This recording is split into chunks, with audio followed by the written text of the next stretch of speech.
Unity in diversity. If we think about that term, unity in diversity, for most of us in this day and age, that makes a lot of sense. It's pretty positive, sounds like a good thing.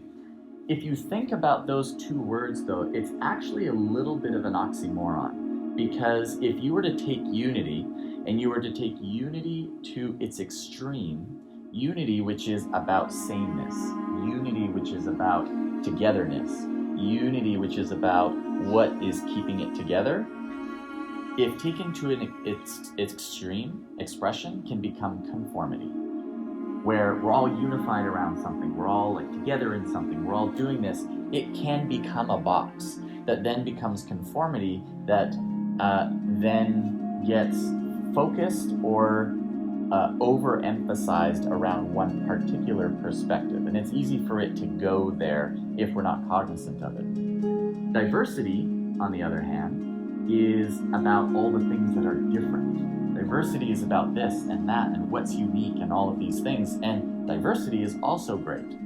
If taken to its extreme, though, it can then just become chaos, where there is no process, where there is no connection, where there is nothing. It's just about, oh, this random, this random, this random, and it becomes a whole lot of stuff that doesn't necessarily move us forward.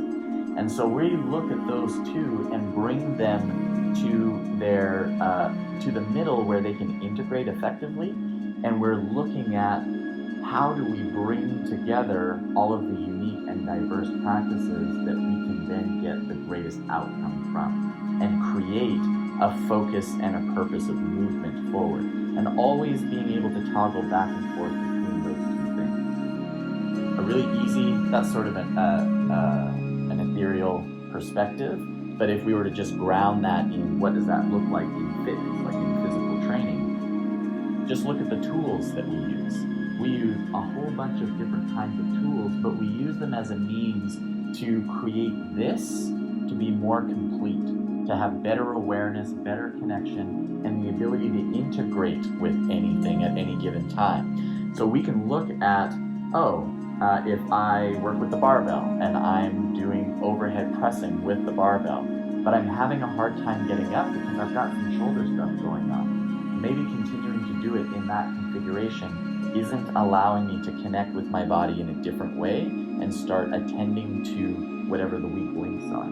So then I can go, all right, doesn't mean I can never do that, but maybe I then go with a kettlebell and I start working overhead pressing with a kettlebell where I can go lighter weight, I can focus on one arm at a time to see where the differentiation is, and all of those things. And then as that gets stronger, that helps strengthen the chain, and then I can come back and it helps me improve my barbell overhead press.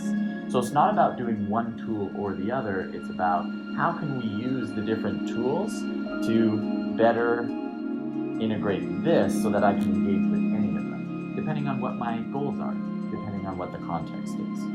So unity and diversity, principle number one. Number two is search for truth. And when we say search for truth, we're talking about searching for truth, not searching for the truth, the truth. And by the truth, I just mean to the exclusion of truth being present in many things. There's universal truth that is present in all kinds of different, in the realm of fitness, different systems.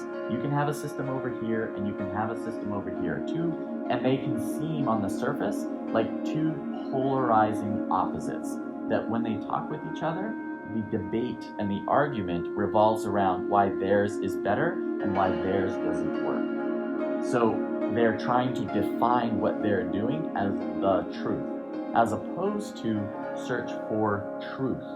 And that is being able to look over here and go, yes, I recognize the truth in what you are doing. I recognize the value in what you are bringing, and that can get incorporated.